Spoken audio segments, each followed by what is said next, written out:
Have a good day everyone. Alright, so ngayon guys, dahil tapos ang klase natin, nag-check-in naman tayo dito sa VIP room. Hindi naman VIP room, parang it looks like VIP room. Yan, papakita ko sa inyo guys kung saan ako naka-check-in ngayon kasi malayo sa bahay. Okay, let's go. Ayan guys, dito ako naka-check-in. Unahin muna natin yung CR nila. Okay, kung makapansin nyo, meron siyang heater, may electric fan, may exhaust fan. Nice. Malinis naman yung kanyang CR. Okay, and meron dito mga sabon. Ayan, may salamin.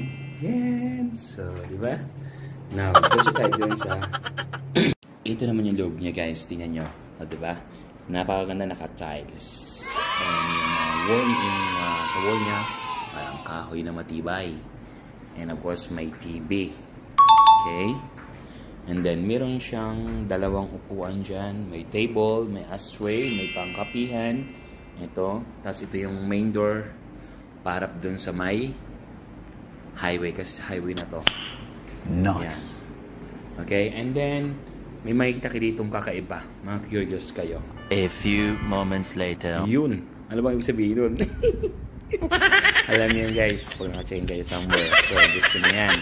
And of course, ito yung pinaka main bed niya. Malaki. Oh my God! Ayan, nakahilatan ako dyan kanina. And meron siyang drawer dito. Parang wardrobe. Ayan. Lagyan mo ng damit. Pwede mo yung hanger dyan.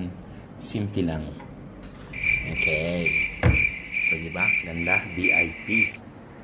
Then tingnan guys yung taas niya. Magandang pagkagawa. Diba? Ang tibay ng kahay na yan guys. Matitibay ang kahay nila dito. Yun yun guys. Diba? Ang laki. Pag ganyan, pagpasok mo na ito, ang laki niya. Ganyan siya. Yan. Nice. Diba? Ngayon, try nga natin higaan yung pinakita ko sa inyo kanina. A few moments later.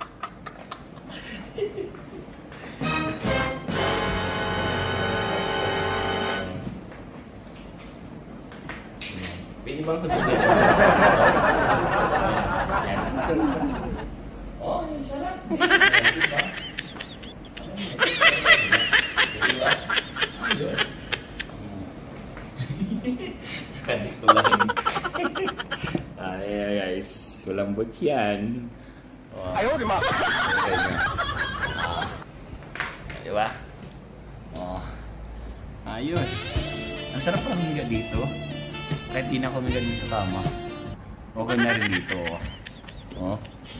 Naka-stick yung paa mo. Di ba?